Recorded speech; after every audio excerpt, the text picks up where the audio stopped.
يا مساء أو صباح الفل عليكم. معاكم سوريا ويلا بينا نعمل وصفة بسيطة ولذيذة هتعجبكم إن شاء الله. ده كان عندي بواقي أكل، عملت جنبه شوية بانيه وطبق كشك وبقى أحلى أكلة في الدنيا. احنا بالذات بنحب الكرنب ما بنحبوش بايت، فأنا بعمل على قد الحلة اللي تكون على قد الأكلة اللي هناكلها، والباقي بسيبه تاني يوم أحشيه وأسويه على طول. فده كان بقيت محشي من امبارح. وعملت كان عندي شوربه، عملت طبق كشك وكانت دي مكرونه، وطلعت كام حته بانيه كده واكلنا، وكان الاكل جميل وهيعجبك ان شاء الله. ده كان بقيه الخلطه اللي عندي، مش هتكفي الورق الكرنب اللي كان متبقي لتاني يوم، فانا هزود الخلطه دي بقى، بس هزودها ني في ني. غسلت بتاع كوبايه ونص رز هحطهم عليها،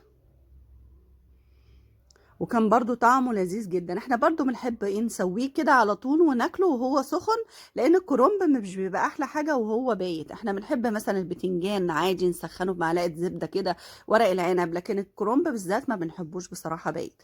فبنعمله لتاني يوم الحلة كده لتاني يوم، او بسيبه احشيه تاني يوم، ما كنتش فاضية يوميها فركنته لتاني يوم نحشيه ساعتها ونسويه على طول. دي كوباية ونص رز حطيتهم، غسلتهم وحطيتهم. بصلايه كبيره خدتها قطعتها حتى على ايدي كده، ما عملتش هاند بلندر ولا حاجه، قلت مش مستاهله يعني. ودولت صلصه باقيه ما عندي من المحشي بتاع امبارح، كنت لقيت حسيت ان الصلصه كتير فشلت منها شويه، وهم نفعوني النهارده اهو، حطيت زودت الخلطه بيهم. وده ده نعناع، شويه نعناع، وده فلفل اسود. هتحطي بقى التوابل اللي انت بتحبي تحطيها على المحشي، نعناع، فلفل اسود، جنزبيل، كمون، بابريكا،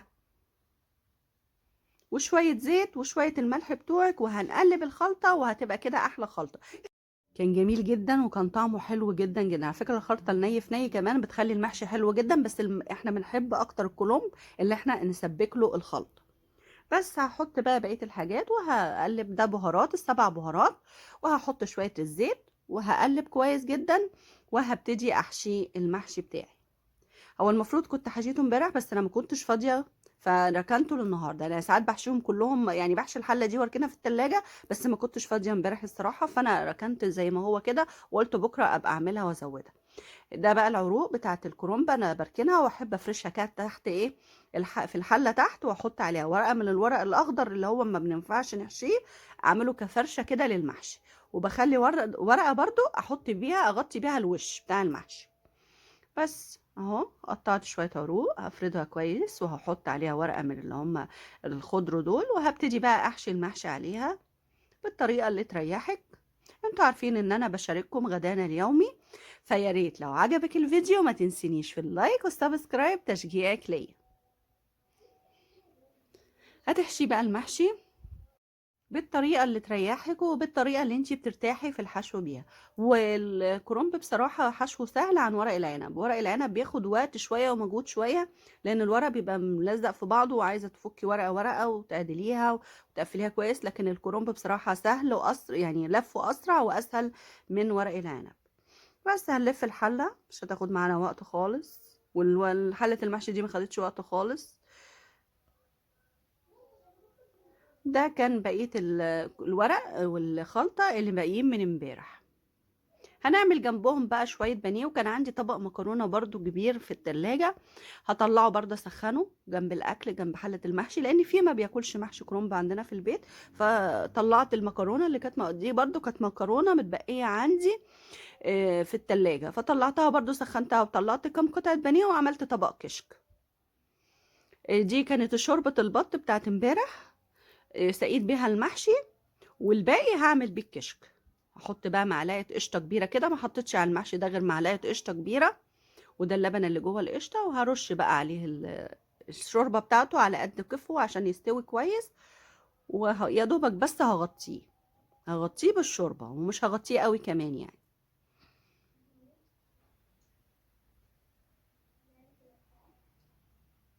ما خدش وقت معايا خالص وكان استوى. الوقت الكرنب اليومين دولت بيستوي بسرعه، لان ده الموسم بتاعه. الحاجه في الموسم بتاعها بيبقى طعمها احلى كتير من اللي هي بتتخزن في الفريزر. بصراحه احنا ما بنخزنش ورق الكرنب ده خالص في الفريزر، لان حاسه ان طعمه بيغير، ما بقاش زبده كده زي الموسم بتاعه. ده بقى بقيت الشوربه حطيت عليها نص مكعب مرق، وغسلت تقريبا نص كوبايه رز، وحطيت شويه فلفل اسود، وهحط شويه جنزبيل، وهسيب الرز يستوي في الشوربة دي لحد ما الرز يستوي تماما. دي بصلة بشرتها ناعم وهحمرها في معلقة سمنة كبيرة. والكشك بيحب الدسامة، يعني لو الشوربة دسمة هيبقى حلو جدا، ولو مش الشوربة دسمة حطي بقى معلقة قشطة او معلقة زبدة سوري، او معلقة سمنة بلدي كبيرة كده وانت بتحمري البصلاية. هحمر بقى البصلة هخليها لونها ذهبي بس كده. هحط بقى نصها في الكشك وهعين نصها عشان ارشه على وش الاطباق بتاعه الكشك. هحط بقى النص كده في الشوربة بالسمنة وكله، والباقي ده هطلعه بقى على مناديل مطبخ علشان يقرمش معايا ويشيل بقية الزيوت اللي او السمنة اللي كانت جواه، عشان هحطه على وش الكشك. الكشك بقى بيتعمل بدقيق، دول تقريبا 3 معالق دقيق كبار. هحط عليهم شوية لبن، تقريبا نص كوباية لبن. هقلبهم مع بعض كويس لحد ما الدقيق يدوب في اللبن. اهم حاجة في الكشك لازم السمنة تكون دسمة، الشوربة قصدي تكون دسمة، والرز تسيبيه يستوي كويس جدا في الشوربة قبل ما تحطي له الدقيق وتحطي له بقية الحاجة. يعني انا دقت دلوقتي لقيته خلاص استوى، انا حطيت له حمرت له البصلايه وحطيتها له، وكل شويه ازوده شويه شوربه لحد ما الرز يستوي معايا تماما. هصفي بقى لان الدقيق بيفضل فيه كلاكيع مهما تكوني قلبتيه كويس، فلازم تصفيه بمصفى وانت بتحطيه. حطيت بقى كميه اللبن بالدقيق اللي انا عاملاها، وهزود شويه لبن علشان ما يبقاش تقيل سمكه تخين، احنا عايزينه يبقى خفيف كده وكريمي. زودي لبن بقى لحد ما تحسي ان السمك بتاعه مش تقيل كريمي.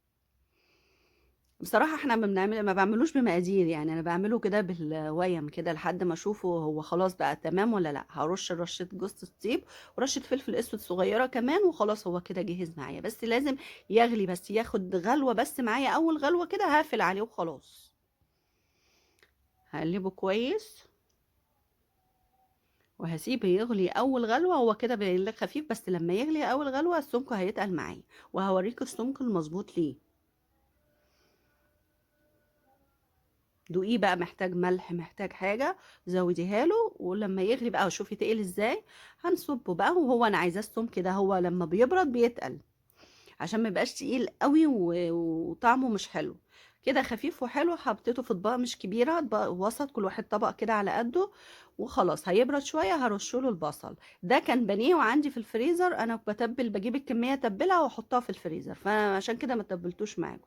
وكمان الدقيق اللي انا بقسماط، بجيب برضو الكميه مره واحده وبعملها مره واحده واحطها في الفريزر. بجيب كيلو مثلا دقيق على بقسماط على الكريسب اللي هو الاصفر ده اللي بنجيبه من العطار. بعملهم خلطة مع بعض كده وبحطهم في كيس لوحدهم في الفريزر. والبانيه بجيبه اتبله مرة واحدة واحطه في الفريزر، والمرة الجاية اما اجي اعمله ان شاء الله اصوره معاكم. بس طلعت كمية البانيه اللي انا هعملها، وحطيت عليهم بيضة واحدة لانه ده تقريبا كيلو الا ربع البانيه مش اكتر من كده. وحطيت عليه بيضة واحدة وهحطه بقى في البقسماط، وهحاول كويس جدا اضغط عليه بالبقسماط واتبله بالبقسماط كويس. في الوقت ده انا محميه زيت على النار، هحمره في الزيت على نار متوسطه برضو مش عاليه.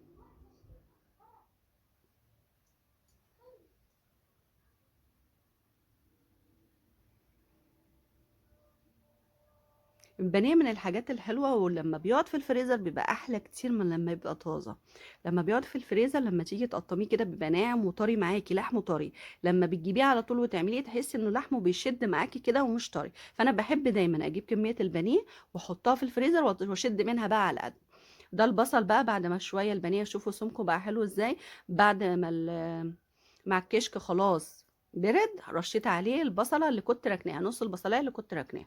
ده اهوت البانيه قليناه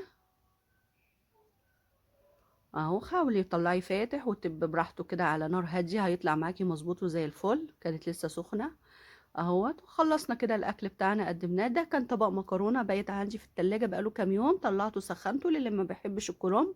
قالينا كام قطعه بانيه وحطينا الكشك، وكانت اكله سهله وبسيطه طعمها حلو جدا. وبواقي عندي في الحاجات، بواقي عندي في التلاجة، الشوربه كانت باقيه والكرنب والورق كانوا باقيين، المكرونه دي كانت باقيه عندي. وطلعت كام قطعة بانيه وعملنا احلى غدوة طعمها حلو جدا. ان شاء الله هتعجبك، ويا ريت لو عجبك الفيديو ما تنسينيش في اللايك والسبسكرايب. شكرا على وقتكم، وجودكم معايا بيفرق كتير. مع السلامة.